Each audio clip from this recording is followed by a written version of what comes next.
Garments শ্রমিকদের বেতন bonus ও কারখানা খুলে দেওয়ার দাবিতে শ্রম ভবনের সামনে গতকাল রাতে অবস্থান করেছিলেন গার্মেন্ট পোশাক শ্রমিক বিভিন্ন কর্মচারীরা। তারা যেমনটি বলছেন, তাদের যেই গত 2 মাস ধরে বেতন না দেওয়ার ফলে কিন্তু তারা শ্রম ভবনের সামনে অবস্থান করেন। এবং আরেকটি কারখানার শ্রমিক তারা যেমনটি বলছেন, গত 19 মাস ধরে তাদের কারখানা ফ্যাক্টরি সেই ফ্যাক্টরি বন্ধ করে দেওয়া হয়েছে। তারা এই ফ্যাক্টরি খোলার সিদ্ধান্ত, এমনকি তারা ফ্যাক্টরি খুলবে কিনা এই সিদ্ধান্তের দাবিতে, এমনকি বেতন বোনাসের দাবিতে তারা শ্রম ভবনের সামনে অবস্থান করেন। এমনকি শ্রম ভবনের সামনে থেকে এই মুহূর্তে তারা বিক্ষোভ মিছিল করে সামনের দিকে অগ্রসর হচ্ছেন। তারা যেমনটি বলছেন, তাদের যে বেতন বোনাস দাবিতে তারা শ্রম ভবনের সামনে অবস্থান করছিলেন। এমনকি তারা এই মুহূর্তে শ্রম ভবনের সামনে থেকে একটি বিক্ষোভ মিছিল নিয়ে প্রেস ক্লাবের দিকে অগ্রসর হচ্ছেন।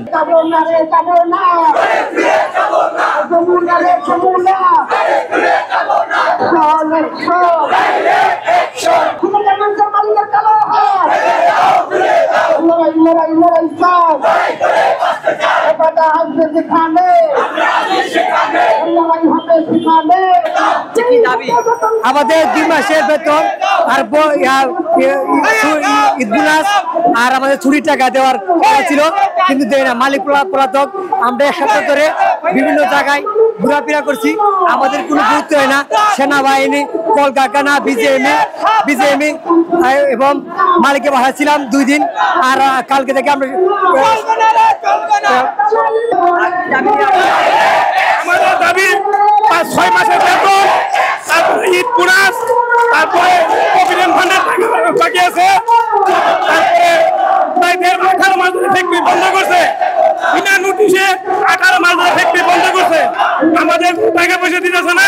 আমরা বিভিন্ন জায়গায় গেছি, এখন আমরা রাস্তায় নামতে বাধ্য হয়েছি। আমরা প্রভিডেন্ট ফান্ডের টাকা পাবে।